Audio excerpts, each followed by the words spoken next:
Hello everyone, welcome to ओकुल India के सबसे अफोर्डेबल लर्निंग प्लेटफॉर्म में आप सभी लोगों का एक बार फिर से बहुत बहुत स्वागत है। 13 नवंबर 2024 वेडनेसडे यानी बुधवार का दिन और इंडियन एक्सप्रेस न्यूज़ एनालिसिस की आईना सीरीज लेकर मैं शांतनु सनवाल एक बार फिर से आपके सामने हाजिर हूँ। तो चलिए शुरू करते हैं। आज के न्यूज़पेपर सेशन पर चलने से पहले मैं आप लोगों को एक बार फिर से ये याद दिलाना चाहूँगा, ये रिमाइंड कराना चाहूँगा कि हमारा जो सी सेट लाइव क्लासेस का बैच है, अगर आप चाहें तो इसमें अभी भी एनरोल कर सकते हैं। Few seats are still left. Only 999 में आपको ये बैच प्रोवाइड कराया जा रहा है। नीचे डिस्क्रिप्शन में एक लिंक दिया हुआ है, उसके थ्रू जाके आप इसकी जो डिटेल्स हैं वो चेकआउट कर सकते हैं और चाहें तो वहाँ से एनरोल भी कर सकते हैं। और इस कोर्स को लेकर अगर आपके मन में कोई भी डाउट है, कोई क्वेरी है, तो यहाँ पर एक नंबर आपको व्हाट्सएप का दिख रहा है, दैट इज़ 9150449990। इस नंबर पर आप हमसे संपर्क कर सकते हैं और आपके जो भी डाउट्स हैं, जो भी क्वेरीज हैं, वो रिजॉल्व कर दिए जाएंगे। और आगे बढ़ने से पहले मैं आप लोगों से एक बार फिर से ये रिक्वेस्ट करना चाहता हूँ कि आप में से जो भी लोग इन सेशंस को देखते हैं और आपको किसी भी तरीके से अगर इन सेशंस के थ्रू कुछ भी हेल्प मिल रही है, कुछ मदद मिल रही है, कुछ भी आप नया सीख रहे हैं, तो मैं चाहूँगा कि सभी लोग आगे आएँ और कुछ ना कुछ कंट्रीब्यूट करने की कोशिश ज़रूर करें, सो दैट कि थोड़ा सा हमारी भी हेल्प होगी और डेफिनेटली इसका जो लॉन्ग टर्म फ़ायदा है वो आप लोगों के लिए ही रहेगा। और वो फ़ायदा इस तरीके से रहेगा कि ये सेशंस यूट्यूब पर लंबे समय तक चल पाएंगे। आई होप आप इस बात को निगलेक्ट या नज़रअंदाज नहीं करेंगे और कुछ ना कुछ कंट्रीब्यूट करने की कोशिश सभी लोग करेंगे। चलिए, तो ये मेरी तरफ से आपसे एक रिक्वेस्ट है। अब हम लोग जो है वो आज के न्यूज़पेपर पर चलते हैं और आज के जो इम्पोर्टेंट आर्टिकल्स हैं उन पर नज़र डालते हैं। तो लेट्स सी, ये आज का न्यूज़पेपर है जिसमें कहा गया है, सबसे पहली जो खबर है कि रिटेल इन्फ्लेशन जो है वो 14 मंथ के अपने हाई स्तर पर पहुंच गया, यानी कि 14 महीने के अपने उच्चतम स्तर पर रिटेल इन्फ्लेशन जो है ना, जो खुदरा महंगाई है वो पहुंच गई है। और अगले महीने मॉनेटरी पॉलिसी कमेटी की बैठक होनी है और उसमें उम्मीद थी कि जो रेट्स वगैरह हैं, जो आपके रेपो रेट्स वगैरह होते हैं, उनको कम किया जाएगा, लेकिन अब वो उम्मीद यहाँ पर नहीं दिखाई दे रही है। ऐसा क्यों कहा गया है? ये आपको पता होगा कि जब भी इन्फ्लेशन होता है, wherever there is an inflation, तो उसको कंट्रोल करने के लिए what is the measure the RBI uses, ठीक है, क्या कदम जो है वो आरबीआई उठाती है इन्फ्लेशन को कंट्रोल करने के लिए। तो इन्फ्लेशन यानी कि महंगाई, और महंगाई कब होती है? अगर आप सप्लाई को कांस्टेंट मान के चलें तो महंगाई जनरली तब होती है मार्केट में जब डिमांड बढ़ जाती है। और डिमांड क्यों बढ़ रही है? डिमांड इसलिए बढ़ रही है, that means more money is fetching less amount of goods, ठीक है, क्योंकि सप्लाई मैंने कहा कांस्टेंट है, तो सामान बाजार में कांस्टेंट आ रहा है, कांस्टेंट मात्रा में आ रहा है, लेकिन लोग उसकी डिमांड ज़्यादा कर रहे हैं। अब लोग उसकी डिमांड ज़्यादा क्यों कर रहे हैं? Because they have more money. तो लोगों के हाथ से पैसे को खींचना है, ठीक है।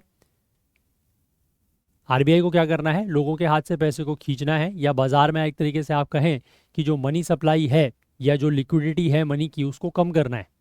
तो उसको कम करने के लिए जो तरीका इस्तेमाल किया जाता है, that is high interest rates, ठीक है। ये इकोनॉमी में आपने बेसिक पढ़ा होगा, मैं जस्ट एक आपका क्विक रिकैप करा रहा हूँ यहाँ पर। इन्फ्लेशन अगर ज़्यादा है तो उसको कंट्रोल करने के लिए आरबीआई क्या करता है? इंटरेस्ट रेट्स को बढ़ाता है, ठीक है। इस तरीके की जो मनी पॉलिसी है उसको आप टाइट मनी पॉलिसी कहते हैं, उसको आप डियर मनी पॉलिसी कहते हैं, उसको आप हॉकिश मनी पॉलिसी कहते हैं, ठीक है ना। आई होप क्लियर है।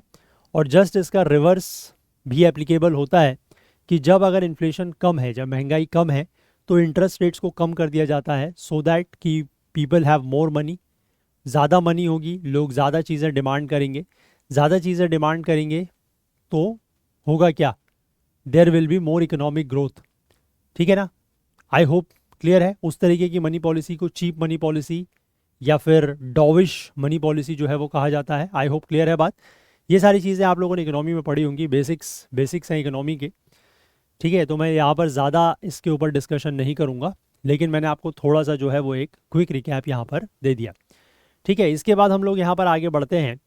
यहाँ पर लिखा जा रहा है कि ट्रंप जो अब अमेरिका के नए राष्ट्रपति हैं, उन्होंने यहाँ पर दो लोगों को चुना है अपनी सरकार के लिए, यानी कि एक तो है यूएस सेक्रेटरी ऑफ स्टेट का की पोस्ट के लिए, दैट इज़ मार्को रूबियो, और एक है US representative Michael Waltz from Florida as the new national security adviser. और ये माना जा रहा है कि ये जो दोनों लोग हैं they are known to be pro India, यानी कि भारत के लिए ये एक अच्छी खबर है कि दो लोग अमेरिका के, एक तो यूएस सेक्रेटरी ऑफ स्टेट और दूसरे नेशनल सिक्योरिटी एडवाइज़र, ये प्रो इंडियन है। और माना जाता है कि they are tough on China, ठीक है, दे आर, एक तरीके से आप कह सकते हैं कि दे आर अगेंस्ट चाइना, ठीक है, and they are pro Indians. तो this could be a good news for the upcoming times in the relations of India and America, ठीक है, भारत और अमेरिका के संबंधों के को लेकर ये एक अच्छी खबर हो सकती है कि दो लोग ऐसे, और वो भी एक अच्छे पद पर, ठीक है, टॉप पोस्ट पर ऐसे लोगों को रखा जा रहा है which who are pro Indian, ठीक है। इसके बाद आगे बढ़ेंगे, यहाँ पर बीच में कोई खास न्यूज़ नहीं है। अच्छा, मैं आपको आज फिर से दो आर्टिकल शेयर करूँगा। अच्छा, एक चीज़ का ध्यान रखिएगा, आज 13 तारीख है, 13 नवंबर, और झारखंड में आज फर्स्ट फेज़ का इलेक्शंस है, ठीक है। तो मैं आप लोगों से रिक्वेस्ट करूंगा कि आप में से जो भी लोग झारखंड से बिलोंग करते हैं और अगर आपके एरिया में आज वोटिंग है, इलेक्शंस हैं, तो प्लीज़ घरों से बाहर ज़रूर निकलें और वोट ज़रूर दें। जिस भी पार्टी को या जिस भी कैंडिडेट को आप पसंद करते हैं या आपको लगता है कि ही और शी विल बी हेल्पफुल आपके लिए, आपके समाज के लिए, आपके शहर के लिए, आपके कंस्टिट्यूएंसी के लिए, आप उसको वोट ज़रूर दें, बट घरों से बाहर ज़रूर निकलें एंड डू वोट, ठीक है, ज़रूर वोट करें। चलिए, और कुछ कुछ जगहों पर बाईपोल्स भी हो रहे हैं, उपचुनाव भी हैं, अगर आप वहाँ से भी बिलोंग करते हैं तो उनके लिए भी है, प्लीज़ वोट ज़रूर दें।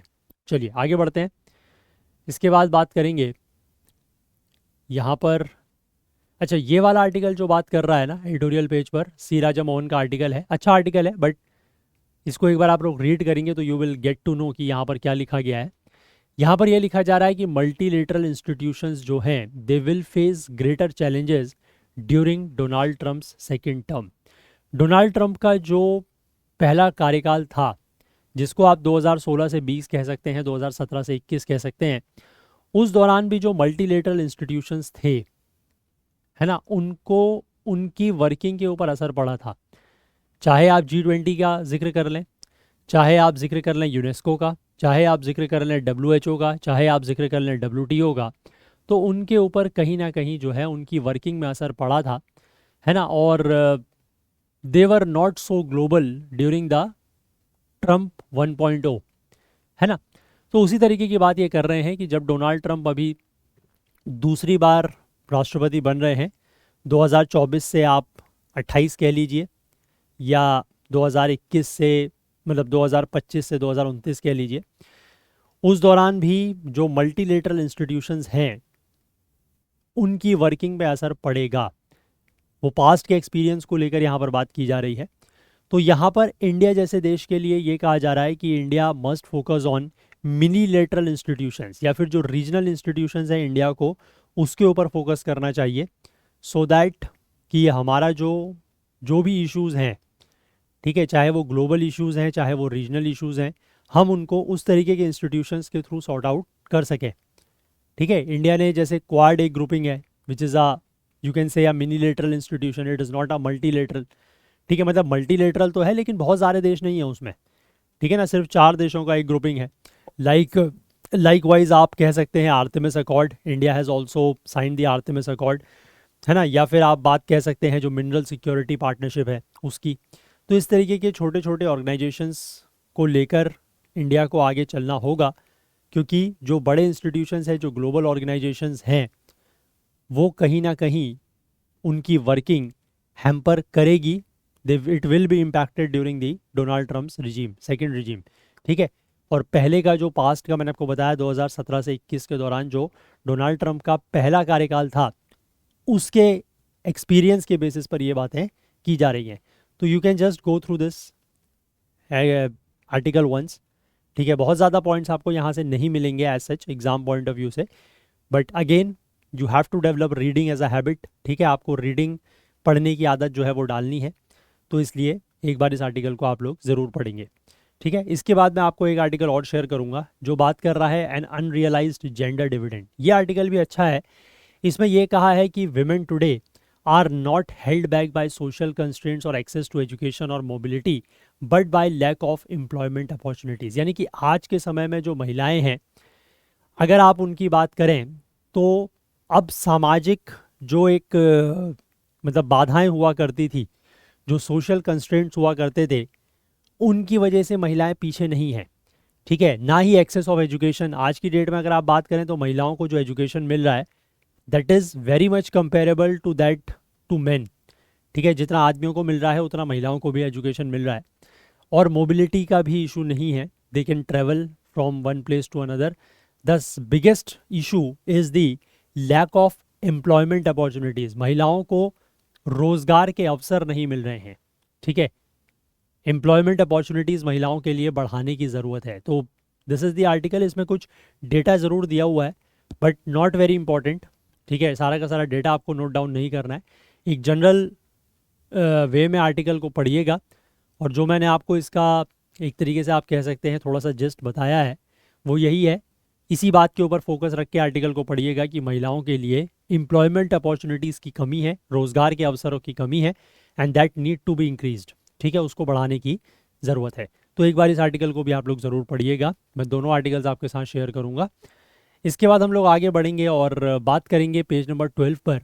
यहाँ पर फिर से मैंने आपको बताया कि COP29 चल रही है, तो उसकी जो डेली डेवलपमेंट्स होंगे वो यहाँ पर आएंगे। तो उसका ही एक डेवलपमेंट की यहाँ पर बात की जा रही है कि नेशंस ने जो न्यू कार्बन मार्केट के रूल्स हैं और स्टैंडर्ड्स हैं उनको यहाँ पर अप्रूव किया है। तो एक छोटी सी विक्ट्री, एक छोटी सी जीत यहाँ पर लग रही है। इसके बारे में डिटेल में हम लोग बात करेंगे। इसके बाद यहाँ पर एक स्टडी में बात सामने आई है कि इंडिया का जो फॉसिल वेस्ड CO2 एमिशन है वो 2024 में 4.6% तक बढ़ सकता है, ऐसा यहाँ पर कहा जा रहा है। ठीक है, इसके बारे में बात करेंगे। और एक्सप्लेन पेज पर भी हमारे पास आज एक ही आर्टिकल है विच वी नीड टू सी। ये भी बेसिकली COP29 को लेकर ही बात कर रहा है कि जो एनुअल क्लाइमेट कॉन्फ्रेंस है उसमें क्या क्या चीज़ें हो सकती हैं, अभी तक की कॉप्स जो हुई हैं उनमें क्या क्या अचीवमेंट हुए हैं, और इस कॉप से आप क्या एक्सपेक्टेशन या क्या उम्मीद रख सकते हैं, उस बारे में यहाँ पर बात होगी। इसके बाद वर्ल्ड पेज पर एक न्यूज़ है जो आप यहाँ के यहीं पर इसको नोट डाउन कर सकते हैं कि मॉरिशस में सत्ता परिवर्तन हुआ है। There is a change of regime in the Mauritius. और यहाँ पर नवीन राम गुलाम जो है, ठीक है, नवीन राम गुलाम जो हैं वो अब मॉरिशस के प्राइम मिनिस्टर यहाँ पर बन गए हैं। ठीक है, और यहाँ के जो इनकम्बेंट प्राइम मिनिस्टर थे दैट इज़ प्रविंद जगनॉथ, उनको रिज़ाइन करने के लिए यहाँ पर इलेक्शन कमीशन के द्वारा बोला गया है because they have received very less number of votes. यहाँ पर चुनाव हुए हैं। और ध्यान रखिएगा कि Navin Ramgoolam is the new prime minister of Mauritius. ठीक है, इसको आप यहीं से नोट कर लीजिएगा इस न्यूज़ को। बाकी न्यूज़ जो मैंने आपको बताई ये 3 आर्टिकल्स हम लोग डिस्कस करेंगे और 2 आर्टिकल्स मैं आपके साथ ज़रूर शेयर करूँगा टेलीग्राम चैनल पर, उसको आप ज़रूर पढ़िएगा। Try to understand it, try to comprehend it, और उसमें से जो भी पॉइंट्स आपको इंपॉर्टेंट लगते हैं, क्योंकि अगर आप हमारे साथ 2-3 महीने, 4 महीने, 6 महीने से अगर जुड़े हुए हैं तो I think now you are able enough. अब आप इतने एबल हो चुके हैं कि आप ये चीज़ें समझ सकें कि which points are to be written और which points are important for exam and which are not. ठीक है ना, आई होप इतना आप लोग अब कर सकते हैं। तो चलिए फिलहाल हम लोग इन 3 आर्टिकल्स को देखते हैं। Let us see these 3 articles in detail. तो सबसे पहले स्टार्ट करेंगे small victory as nations approve new carbon market rules and standards. देखो अब यहाँ पर क्या हुआ है, एक छोटा सा कदम, a small step forward towards the operationalization of carbon market। ठीक है, कार्बन मार्केट के ऑपरेशनलाइजेशन को लेकर एक छोटा सा कदम उठाया गया है और इस कदम का सभी ने एक स्वागत किया है। This has been held as an early victory. इसको विक्ट्री माना जा रहा है COP29 में। Even as major persisting differences between the developed and developing nations continue to dampen the prospects of strong and comprehensive finance agreement, the main outcome expected from this conference. इस conference से जो COP29 की conference हो रही है ना Azerbaijan में, Baku में, उसका जो मेन आउटकम एक्सपेक्टेड है वो क्या है, वो ये है कि फाइनेंस नेगोशिएशंस करने हैं। आपको कुछ दिनों पहले याद होगा हम लोगों ने NCQG करके कुछ बात की थी, I hope if you remember, है ना। और वो बात क्या थी कि पहले से क्या था, 2015 का जो पेरिस एग्रीमेंट था उसमें ये कहा गया था कि डेवलपिंग कंट्रीज़ को हर साल $100 बिलियन का फंड्स देना है ना, बात हुई थी। बट हालांकि वो कमिटमेंट भी पूरा नहीं हो पाया। फिर उसके बाद उसमें ये कहा गया कि 2025 के बाद इस फंड को बढ़ाने की ज़रूरत है ना। This fund has to be increased because this $100 billion is a very small amount. ठीक है, अच्छा just give me a minute.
ठीक है,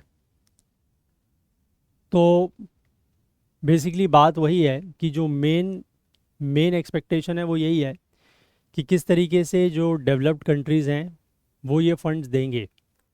ठीक है, तो इस वजह से जो डेवलपिंग और डेवलप्ड कंट्रीज़ हैं इनके बीच का जो डिफरेंस है, जो इनके बीच का अंतर है वो अभी भी बना हुआ है। ठीक है, लेकिन यहाँ पर जो ये कार्बन मार्केट को लेकर कुछ रूल्स आए हैं सामने, वो एक स्मॉल विक्ट्री के रूप में देखा जा रहा है। तो यहाँ पर लिखा है कि लेट ऑन मंडे नाइट जो पार्टिसिपेटिंग नेशंस हैं उन्होंने अप्रूव किया है couple of new standards and rules relating to carbon markets. ठीक है, कार्बन मार्केट्स को लेकर कुछ नए स्टैंडर्ड्स और रूल्स जो हैं उनको अप्रूव किया है, जो कि पिछले लगभग 2 साल से पेंडिंग थे। अच्छा, व्हाट आर कार्बन मार्केट्स, अब ये भी एक सवाल बनता है अगर आपको नहीं पता तो। कार्बन मार्केट्स में बेसिकली क्या होता है कि जो कार्बन क्रेडिट्स हैं उनकी ट्रेडिंग होती है। ठीक है, इसका जो ओवरऑल ऑब्जेक्टिव है वो यही है कि एमिशंस को कम करना है ना। और कार्बन मार्केट्स में बेसिकली कार्बन क्रेडिट्स की ट्रेडिंग होती है। अब कार्बन क्रेडिट्स क्या होता है, देखो, अगर जैसे मान लो कोई देश है, ठीक है, वो एमिशन करता है but less than what is expected. ठीक है, जितना उससे एक्सपेक्टेशंस हैं उससे कम अगर वो एमिट कर रहा है, ठीक है, उससे कम अगर वो एमिट करता है तो उसको कार्बन क्रेडिट मिलता है। ठीक है, अब वो उस कार्बन क्रेडिट को ट्रेड कर सकता है for money with another entity that is unable to achieve its emission standards. और मान लो कोई देश ऐसा है जिससे एक्सपेक्टेड है जितना एमिशन वो उससे ज़्यादा एमिशन कर रहा है, तो जिसने कम किया उसके पास क्या होगा, he has a carbon credit. ठीक है, उसके पास कार्बन क्रेडिट होगा।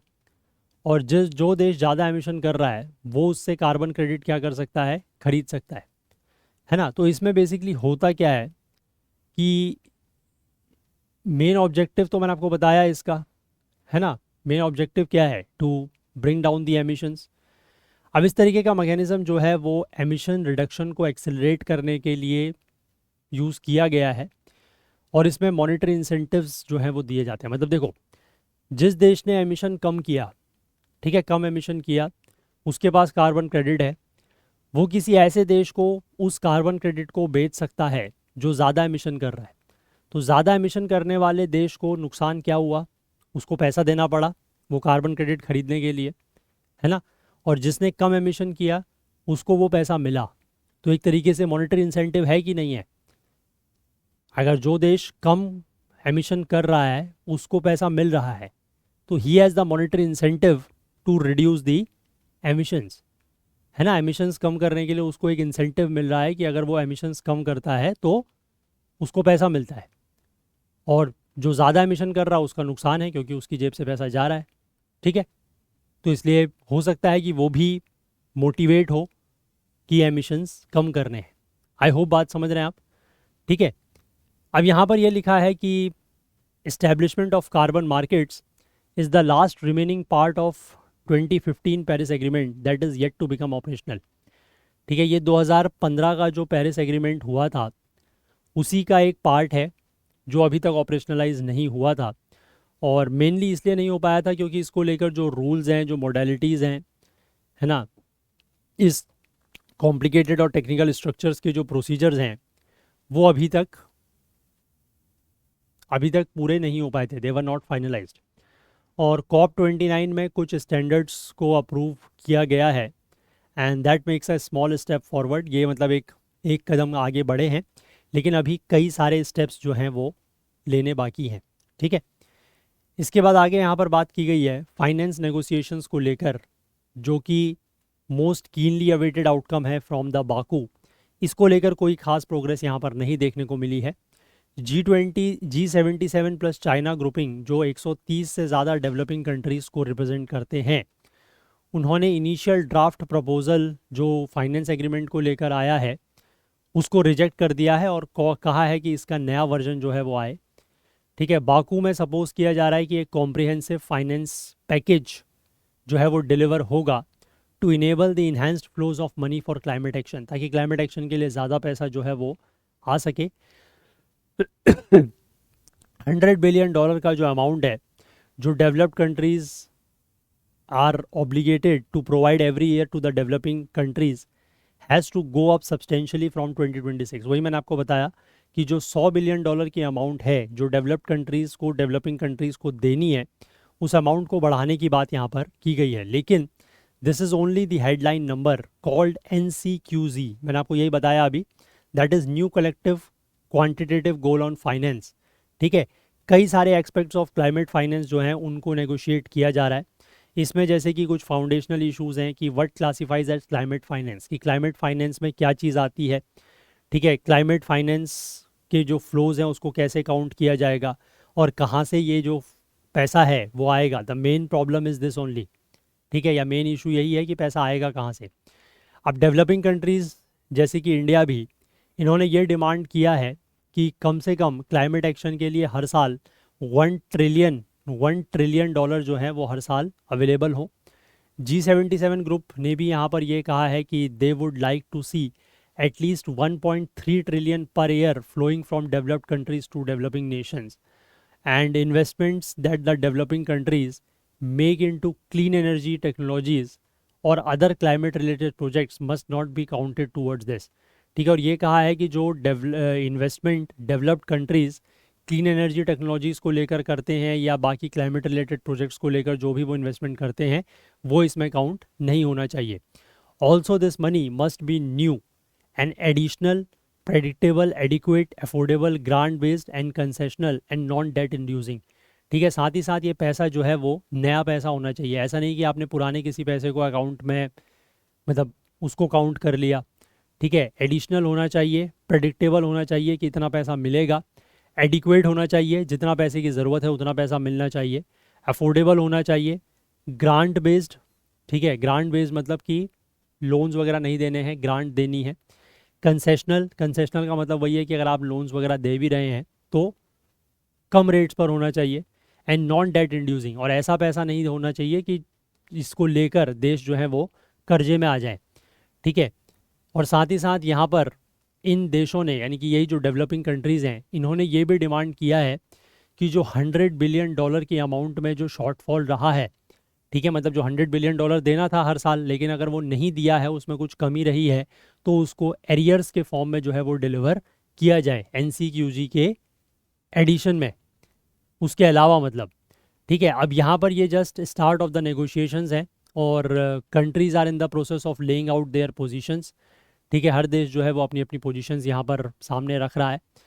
It is unlikely that all the demands of the developing countries would be met. अब ये इस बात की उम्मीद तो बहुत कम है कि डेवलपिंग कंट्रीज़ की जितनी भी डिमांड है, जितनी भी मांग है, वो सारी मान ली जाएंगी। Fears are that the final amount that is agreed upon might turn out to be a lot more modest than the 1 trillion figure, $1 trillion figure. यहाँ पर चिंता इसी बात की है कि जो फाइनल फिगर जिसको एग्री किया जा सकता है, वो उम्मीद है कि $1 ट्रिलियन से बहुत कम होगी।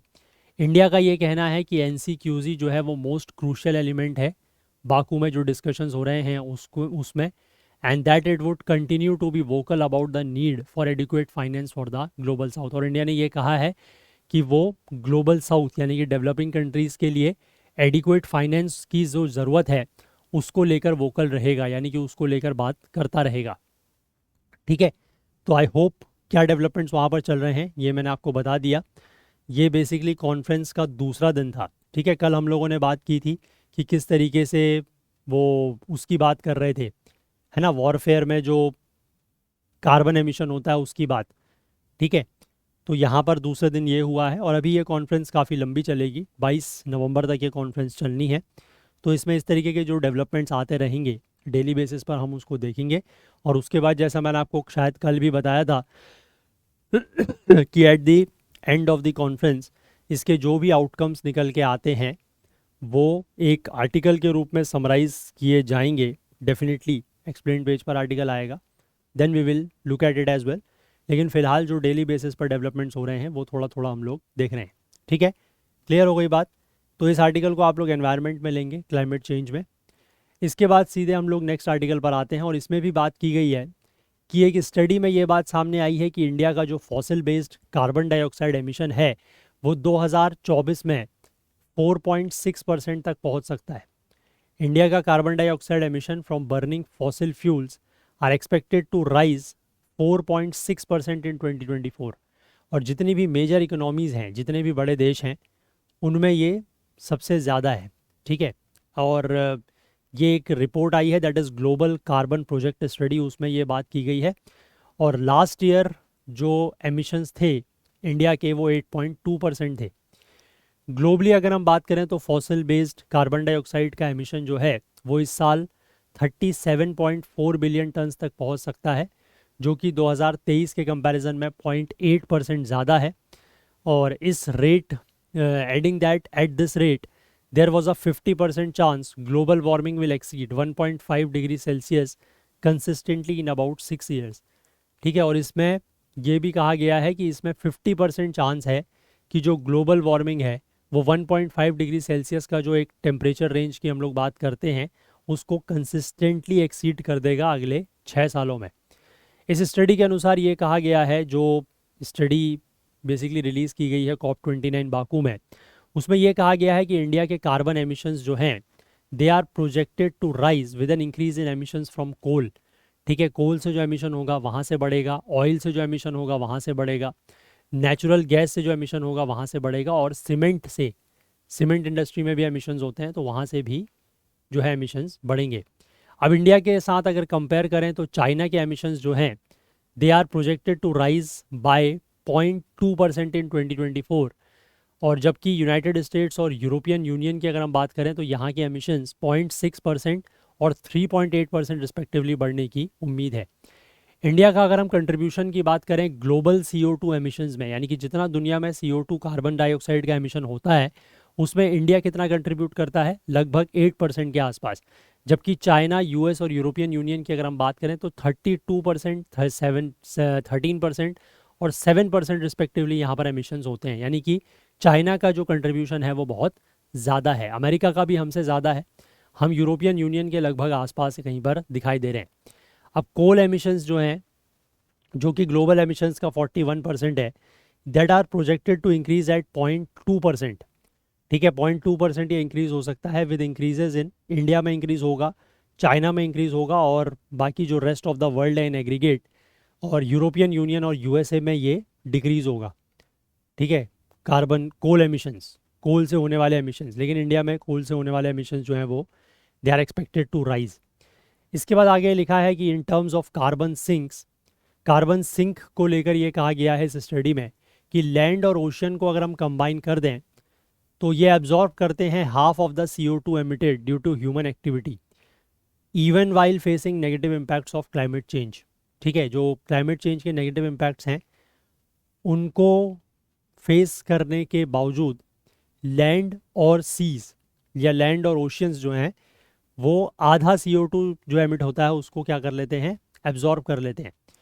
ठीक है, ओशियंस ने 10.5 billion tons of CO2 emissions को एब्जॉर्ब किया जो कि 26% ऑफ द टोटल है on average each year in the past decade, यानी कि पिछले दशक के हर साल में इतना एमिशन जो है वो ओशियंस ने एब्जॉर्ब किया है। ठीक है, this even as climate conditions reduced the ocean sink by an estimated 5.9% in the past decade. ठीक है, जबकि क्लाइमेट चेंज की वजह से या क्लाइमेट कंडीशंस की वजह से जो ओशियन सिंक हैं वो रिड्यूस हुए हैं 5.9% पिछले दशक में, and that likely dominated by altered winds that perturb the ocean circulation with a small contribution from the reduced solubility of CO2 in the warming waters। ठीक है, तो ये बेसिकली हुआ कैसे है, it is likely dominated by the altered winds. ठीक है, जिसकी वजह से ओशन सर्कुलेशन डिस्टर्ब होता है और उसमें जो वार्मिंग वाटर्स हैं यानी कि जो पानी गर्म हो रहा है उसमें CO2 की जो सॉल्युबिलिटी है वो कम हो रही है, तो उसकी वजह से ये चीज़ देखने को मिल रही है कि जो क्लाइमेट कंडीशंस की वजह से ओशन सिंक जो हैं वो डिक्रीज़ हुए हैं। ठीक है, डिक्रीज़ हुए हैं मतलब उनकी जो कैपेसिटी है टू एब्जॉर्ब द एमिशंस वो थोड़ा सा कम हुई है। इसके बाद यहाँ पर यह भी कहा गया है कि 2023 में क्योंकि एल नीनो था, इसकी वजह से जो CO2 सिंक है वो वार्मर टेम्परेचर्स, क्योंकि एल नीनो की वजह से टेम्परेचर्स बढ़ते हैं तो उसकी वजह से जो CO2 सिंक है 2023 में वो भी रिड्यूस हुआ है लैंड का, लेकिन ये रिकवर हो जाएगा क्योंकि CO2 ये एल नीनो जो है वो सेकेंड क्वार्टर ऑफ 2024 में ख़त्म हो चुका है और लैंड और ओशन CO2 सिंक्स जो हैं वो हर साल फ्लक्चुएट करते हैं due to natural climate variability की। जिस तरीके से जो नेचुरल क्लाइमेट है वो वेरी करता है उसकी वजह से लैंड और ओशन का जो CO2 सिंक है ये हर साल फ्लक्चुएट करता है। ठीक है, कि कभी कोई ज़्यादा एब्जॉर्ब कर रहा है कभी कोई कम एब्जॉर्ब कर रहा है, उस हिसाब से। आई होप बात क्लियर है। इस आर्टिकल को भी आप लोग उसी में लेंगे क्लाइमेट चेंज में ही, that is in environment GS paper 3। आगे बढ़ें, 2 आर्टिकल्स क्लियर हैं।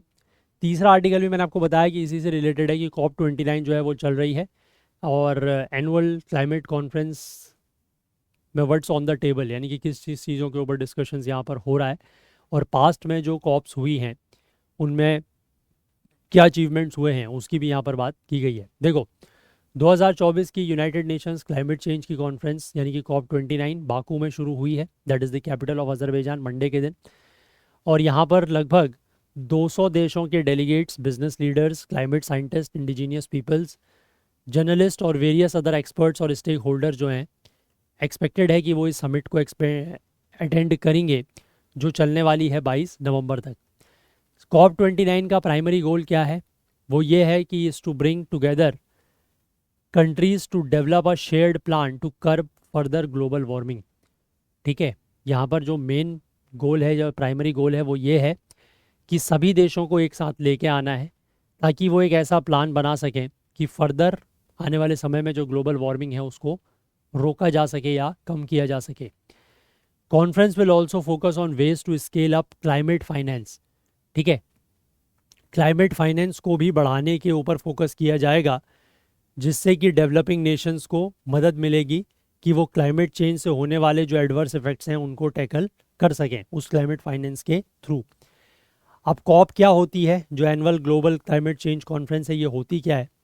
तो कॉप या इसको हम कॉन्फ्रेंस ऑफ पार्टीज़ कहते हैं। This is the annual meeting of the members of UNFCCC, United nation का जो framework convention on climate change है उसके मेंबर्स की ये एनुअल मीटिंग होती है। और UNFCCC एक इंटरनेशनल एग्रीमेंट है जिसको 1992 में साइन किया गया था और यही एक आधार, एक बेसिस प्रोवाइड करता है क्लाइमेट नेगोशिएशंस को लेकर। UNFCCC कमिट करता है कि उसके मेंबर्स या जिनको पार्टीज़ कहा जाता है कि वो एक साथ काम करें और ग्रीन हाउस गैस के जो कंसंट्रेशंस हैं उनको स्टेबलाइज करने की कोशिश करें ऐसे लेवल तक जिससे कि dangerous anthropogenic interference with the climate change को प्रिवेंट किया जा सके, रोका जा सके। करंटली अगर हम बात करें तो UNFCCC की 198 पार्टीज़ हैं, जिसमें 198 कंट्रीज़ हैं और एक यूरोपियन यूनियन है, और ये कंस्टिट्यूटिंग नियर यूनिवर्सल मेंबरशिप, क्योंकि इसमें ऑलमोस्ट सारे देश हैं तो ये यूनिवर्सल मेंबरशिप कंस्टिट्यूट करता है। पार्टीज़ जो हैं वो हर साल 1995 से, ठीक है, 1995 में पहली कॉप हुई थी, तब से हर साल जो है ये मिले हैं, सिर्फ 2020 का साल छोड़ के क्योंकि वो कोविड का साल था, ठीक है। और ये क्या डिस्कस करते हैं और एग्री करते हैं इंटरनेशनल क्लाइमेट पॉलिसी के ऊपर। और one of the significant task of the COP का जो एक मेन टास्क है, एक सिग्निफिकेंट टास्क है, वो क्या है कि नेशनल कम्युनिकेशंस, जिनको हम क्या कहते हैं, NDC, ठीक है ना, NDCs जो हैं या एमिशन इन्वेंट्रीज, उसको रिव्यू करना जो मेंबर स्टेट्स के द्वारा सबमिट की जाती हैं, और इसी के आधार पर कॉप जो है वो एसेस करता है the effect of the measures taken by the parties, की पार्टीज़ के द्वारा जो कदम उठाए गए हैं, जो मेजर्स लिए गए हैं, उसका कितना प्रभाव पड़ रहा है, उसका कितना इफेक्ट पड़ रहा है, and the progress made in achieving ultimate objective of the convention, ठीक है। और कन्वेंशन का जो अल्टीमेट ऑब्जेक्टिव है उसको अचीव करने में क्या प्रोग्रेस हो रही है या कितनी प्रोग्रेस हो रही है, उसके बारे में यहाँ पर बात की जाती है। अब अभी तक जो कॉप्स हुई हैं उन्होंने क्या चीज़ अचीव की है, तो सबसे पहला जो ब्रेक थ्रू है वो COP3 में आया था, जो दैट इज़ इन क्योटो 1997 में, जब पार्टीज़ ने अडॉप्ट किया था क्योटो प्रोटोकॉल। और ये क्योटो प्रोटोकॉल एक ऐसी इंटरनेशनल ट्रीटी थी जो रिच और इंडस्ट्रियलाइज्ड कंट्रीज़ के ऊपर एक ऑब्लिगेशंस प्लेस करती थी कि वो अपने ग्रीन हाउस गैस एमिशंस को एक असाइंड अमाउंट तक कम करें। हालांकि टारगेट्स जो हैं वो अलग अलग कंट्री के लिए वेरी करते थे, लेकिन on an average 4.2% of reduction की बात यहाँ पर की गई थी कि 2012 तक 1990 के लेवल से 4.2% एमिशंस जो है वो कम करने, ग्रीन हाउस गैसेज एमिशंस, ठीक है। हालांकि क्योटो प्रोटोकॉल जो है वो बहुत लंबे समय तक नहीं चला, क्योंकि जो वेल्दी और पावरफुल कंट्रीज़ हैं वो इससे खुश नहीं थे। यूनाइटेड स्टेट्स जो मोस्ट पावरफुल कंट्री है, उसने इस प्रोटोकॉल को साइन तो किया लेकिन कभी भी रेटिफाई नहीं किया। इसके बाद COP15 होती है, जहाँ पर एक सिग्निफिकेंट डेवलपमेंट हुआ है कोपनहेगन में, यानी कि डेनमार्क में 2009 में। और यहाँ पर पार्टीज़ ने क्योटो प्रोटोकॉल का ही एक सक्सेसर इस्टेब्लिश करने की कोशिश करी, पर वो हो नहीं पाया। इसके बाद एक दूसरा अटैम्प्ट जो है वो COP21 में किया गया, पेरिस में 2015 में, जिससे पेरिस एग्रीमेंट निकल के आया है। ये एक ऐसा लीगली बाइंडिंग इंटरनेशनल ट्रीटी है जो कहता है कि ग्लोबल टेम्परेचर्स को 2 डिग्री सेल्सियस और प्रेफरेबली 1.5 डिग्री सेल्सियस से नीचे रखना है as compared to the pre industrial levels, जो 1850 से 1900 तक का माना जाता है। और पार्टीज़ ने यहाँ पर यह भी एग्री किया है कि वो अपने क्लाइमेट एक्शन प्लान्स, जिनको NDCs या नेशनली डिटरमिन्ड कंट्रीब्यूशंस कहा जाता है, उसको 2020 तक सबमिट करेंगे। इसके बाद अगला माइलस्टोन जो है वो ग्लासगो में होता है, दैट इज़ COP26 में, आज से 3 साल पहले, जब एक ग्लासगो पैक्ट आता है। और वहाँ पर बात की गई कि पार्टीज़ ने ये कमिट किया है कि वो कोल को के यूज़ को, ठीक है, कोयले के इस्तेमाल को फेज़ डाउन करेंगे। पहले वहाँ पर फेज़ आउट की बात की गई थी, बट उसके बाद उसके ऊपर नेगोशिएशंस हुए तो वो फेज़ डाउन की बात वहाँ पर की गई है। और ये भी कहा गया है कि जो इनएफिशिएंट फॉसिल फ्यूल सब्सिडीज़ हैं उनको फेस आउट किया जाएगा। और ये पहली बार था कि UN क्लाइमेट एग्रीमेंट में कोल को एक्सप्लिसिटली मेंशन किया गया। इसके बाद जो पिछले साल कॉप हुई थी दुबई में, COP28, वहाँ पर लॉस एंड डैमेज फंड जो है उसको ऑफिशियली लॉन्च किया गया है ना। और ये लॉस ऑफ डैमेज फंड जो है वो इसलिए था ताकि ऐसे देश जो जहाँ पर कुछ क्लाइमेट डिज़ास्टर्स आए हैं, है ना, तो उनको फाइनेंशियल हेल्प जो है वो प्रोवाइड की जाए। अब इन कॉप्स के कुछ क्रिटिसिजम्स भी हैं, है ना, कुछ इनकी आलोचनाएं भी हुई हैं। आलोचना ये हुई है कि COP have failed to enable enough emission cuts to put the planet on the pathway to meet the 1.5 और 2 डिग्री सेल्सियस टारगेट्स, यानी कि जो 1.5 डिग्री या 2 डिग्री सेल्सियस के टारगेट की बात है, कॉप जो है वो इतने एमिशन कट्स नहीं करवा पाए जिसकी वजह से हम इस रास्ते पर चल सके कि हमारा एमिशन इतना रहे कि हमारा टेम्परेचर लिमिट्स इससे ऊपर ना बढ़े। स्टडीज़ में ये पाया गया है कि मैंने आपको बताया था कि 2019 के लेवल में के कंपैरिजन में 2030 तक हमें 43 डिग्री सेल्सियस 43% एमिशंस जो है वो कम करने हैं अगर हम अपने 1.5 डिग्री सेल्सियस के टारगेट को अचीव करना चाहते हैं तो। लेकिन 2023 में वर्ल्ड में अभी तक जो डाउनवर्ड जर्नी है, मतलब एमिशंस को कम करने की जो जर्नी है वो अभी तक शुरू नहीं हुई है। एमिशंस जो है वो अभी भी बढ़ रहे हैं और अभी भी पीक पर नहीं आया है। कोई भी चीज़ अगर बढ़ रही है तो वो एक पीक पर पहुंचने के बाद ही कम होगी, तो अभी तक वो पीक नहीं आया है। और बेस्ट केस सिनेरियो में भी अगर हम बात करें तो आज की स्थिति में जो ग्लोबल एमिशंस हैं वो सिर्फ 2019 के लेवल के कंपैरिजन में 2% नीचे जा सकते हैं। 2030 तक 2% कम हो सकते हैं, जबकि हमें चाहिए कितना, 43%, which is hopefully not possible. ठीक है, पॉसिबल नहीं है। उम्मीद आप उसकी कर सकते हैं बट वो पॉसिबल नहीं लग रहा है। इसके बाद दूसरा जो यहाँ पर क्रिटिसिज्म है वो ये लिखा गया है कि COP has also been unable to provide climate finance to developing nations. COP जो है वो डेवलपिंग नेशंस को, जो विकासशील देश हैं, उनको क्लाइमेट फाइनेंस प्रोवाइड नहीं करवा पाया है। जैसे कि 2009 में जो वेल्दिएस्ट कंट्रीज़ हैं जो कि क्लाइमेट क्राइसिस के लिए, क्लाइमेट की समस्या के लिए ज़्यादा रिस्पॉन्सिबल हैं, उन्होंने प्रॉमिस किया था कि वो $100 बिलियन हर साल 2020 से देंगे डेवलपिंग नेशंस को, ताकि ग्रीन हाउस गैसेज एमिशंस को कम किया जा सके और क्लाइमेट क्राइसिस की जो इम्पैक्ट हैं उससे वो अडेप्ट कर सकें। लेकिन उन्होंने अपने प्रॉमिस को पूरा नहीं किया डेवलपिंग कंट्रीज़ ने। अब COP29 से आप क्या उम्मीद रख सकते हैं या क्या एक्सपेक्टेशंस रख सकते हैं, तो उसमें लिखा हुआ है क्लाइमेट फाइनेंस जो है वो सबसे बड़ा एजेंडा है। ये मैंने आपको पहले भी बताया, पिछले आर्टिकल में भी। पार्टीज़ जो है वो न्यू कलेक्टिव क्वांटिफाइड गोल यानी कि NCQZ को लेकर नेगोशिएशन कर रहे हैं। ये एक नया अमाउंट होगा जो कि मोबिलाइज करना होगा डेवलप्ड कंट्रीज़ को हर साल 2025 के बाद से, ताकि डेवलपिंग कंट्रीज़ में क्लाइमेट एक्शन को फाइनेंस किया जा सके। जो नया फिगर है वो $100 बिलियन से ज़्यादा होना चाहिए, जो डेवलप्ड कंट्रीज़ ने पहले प्रॉमिस किया था। लेकिन NCQZ को लेकर अभी तक जो बातचीत हुई है उसमें कोई ख़ास प्रोग्रेस या तरक्की देखने को नहीं मिल रही है। पार्टीज़ जो हैं वो almost her element of the fund को लेकर डिसएग्री कर रहे हैं, इंक्लूडिंग कि कितना पैसे की ज़रूरत है, ठीक है, कौन इसमें कंट्रीब्यूट करेगा।